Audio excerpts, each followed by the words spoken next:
Barak valley Patni পরিষদের দশম ত্রয়োবার্ষিকী সম্মেলন অনুষ্ঠিত হবে গঙ্গানগরে।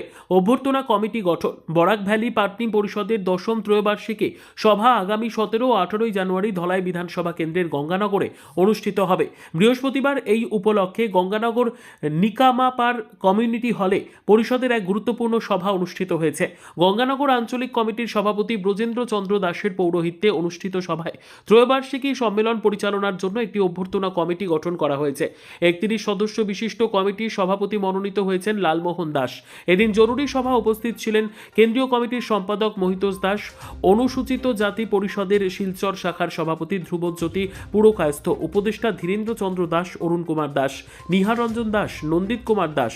এদিন শুরুতেই সংবিধান প্রণেতা বাবা সাহেব ডক্টর ভীমরাও আম্বেদকর ও ভারতরত্ন প্রয়াত প্রধানমন্ত্রী অটল বিহারী বাজপেয়ীর প্রতিকৃতিতে পুষ্পার্ঘ অর্পণ করে সভার সূচনা হয়।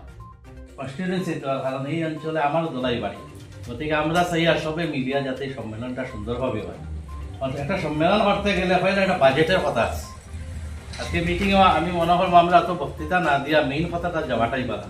আজকে একটা বাজেট বানাইতে লাগবো। আজকে এমন একটা ভাবে মিটিং করলাম যে বা কচুদুরমি আছে, আমরা যেহেতু খুব নিয়ারেস্ট, এখানে আমাদেরও একটা বিরাট দায়িত্ব থাকবে।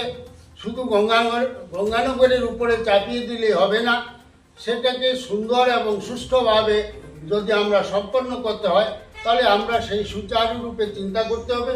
তো এখানে আমি কয়েকটা কথা বলবো।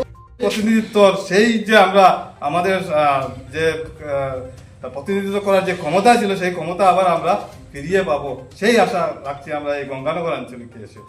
তো এইখানে আমি বিশেষ কিছু বলবো না, তো যেহেতু আমাদের সময়ও কম, আমাদের অনেক কিছু বাকি আছে কাজ। আমি শুধু এটুকু বলবো, আমাদের গঙ্গানগর আঞ্চলিক কমিটি যখন গঠন হয়, আমরা কেন্দ্রীয় কমিটি থেকে এসেছি, তো আজকে আমাদের এই গঙ্গানগর আঞ্চলিকের কতজন সদস্য বা পদাধিকারী উপস্থিত আছেন। আপনারা যারা আছেন আপনাদের উপর বিশেষ দায়িত্ব করতে হয়। এই দায়িত্ব বর্তানোর জন্য কিছুটা ধারাবাহিক নিয়ম আছে এবং বাইরের কিছুটা প্রভিশন আছে, সেইগুলো আমরা নিয়মকানুন মেনে নিয়ে আমাদের এই সম্মেলন করতে হয়।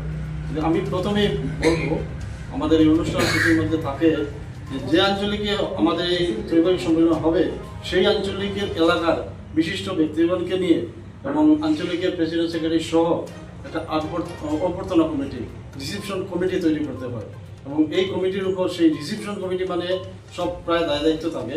অবশ্য আমাদের কেন্দ্রীয় কমিটির সঙ্গে থাকে। প্রথম রিসিপশন কমিটি তৈরি করা, এরপরে কার্যসূচি বর্ণনা করা। কার্যসূচিটা আজকের সভাতে আমরা, যেহেতু আমরা কার্যকরী কমিটি কেন্দ্রীয় কমিটি করার সময় আমরা করতে পারতাম, কিন্তু এটা নিয়ম না। সেটা হচ্ছে যে আঞ্চলিকে আমরা করবো সেই আঞ্চলিকের এবং পার্শ্ববর্তী আঞ্চলিকের কমিটির সদস্য সহযোগে আমাদের প্রোগ্রামটা সেট করতে